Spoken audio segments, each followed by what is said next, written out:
आपल्या राज्याचे कर्तव्यदक्ष मुख्यमंत्री माननीय देवेंद्रजी फडणवीस, भारतीय जनता पार्टीचे प्रदेशाचे अध्यक्ष रवीजी चव्हाण, माननीय नामदार गिरीश भाऊ महाजन यांनी जो विश्वास आमच्यावर या ठिकाणी टाकलेला आहे, त्यासोबतच शहराचे कार्यसम्राट आमदार माननीय राजमा भोळे या ठिकाणी मंगेशदादा चव्हाण या जिल्ह्याचे ते पालक आहे, या सर्व लोकांनी या ठिकाणी आमच्यावर जो विश्वास टाकला आणि आमच्यासोबत मी स्वतः अरविंद भगवान देशमुख प्रभाग क्रमांक 15 माझ्यासोबत प्रकाश बालानी, त्यासोबत श्री आमच्या अरुण भाऊ शिरसाळे यांच्या आई, सोबतच मित्रपक्षाचे कुंदन काळे यांच्या मिसेस सो रेश्मा काळे, आम्ही या प्रभागामध्ये निवडणूक लढत असून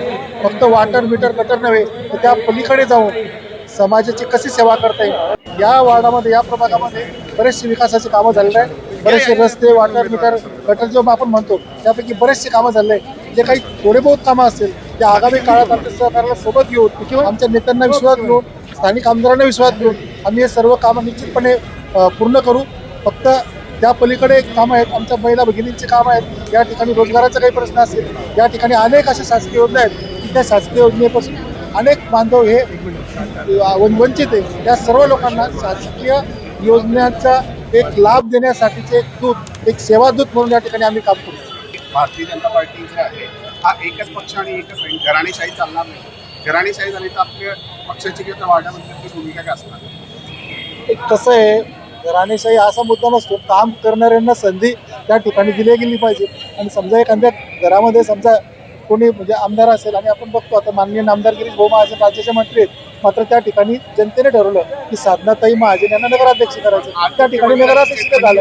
त्याच्यामुळे काही असं नाही आहे, जर जनतेने काही एखादा विषय ठरवलेला असेल तर ते आपण त्याला नाही डावलू शकतो. शेवटी जनतेचा विश्वास असतो आणि त्या ठिकाणी जर माननीय मुख्यमंत्री मोदींचं बोलले ते बरोबर आहे, मात्र ज्या ठिकाणी जनते पालन होणार का नाही ठीक आहे ना, ज्या ठिकाणी उगाच काही कोणाची क्षमता नसेल, मेरिट नसेल आणि उगाच काही नाव असं काही होत नाही. कारण पार्टी या ठिकाणी मेरिटवर सर्व ठिकाणी या ठिकाणी उमेदवार दिलेले आहेत आणि त्याप्रमाणे मेरिटवर काम करत आहे. असं तुम्ही जे म्हणतायत, जो शब्द माझ्या तोंडी काढण्याचा प्रयत्न करतायत, तसं काही मी पुन्हा म्हटलं, माननीय नामदार गिरीश भाऊ महाजन हे राज्याचे मंत्री आहे, साधनाताई महाजन यांना त्या गावातील जनतेने नगराध्यक्ष केलं, त्याच्यामुळे कृपया हा विषय